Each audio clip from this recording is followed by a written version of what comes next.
We are on the next topic, grievance handling. Grievance handling. What is the meaning of that grievance handling? A complaint or dissatisfaction expressed by an employee regarding work, salary, behavior, or working conditions. What is that grievance means?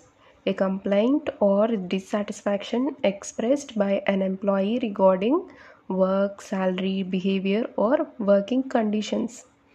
Causes of grievance. What are the causes for that grievance? Low wages, poor working conditions, favoritism, work overload, poor supervision.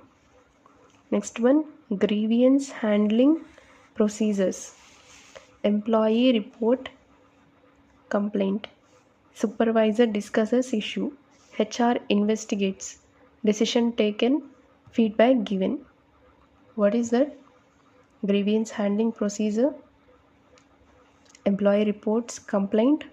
Supervisor discuss issue. HR investigates. Decision taken. Feedback given.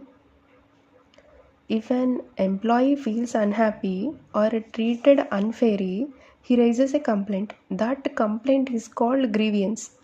Understood? If an employee feels unhappy or treated unfairly, he raises a complaint. That complaint is called grievance. For example, let's take if employee is not given leave but others are allowed, that is called grievance. HR must handle complaint properly to avoid conflict. So here grievance handling maintains employee satisfaction.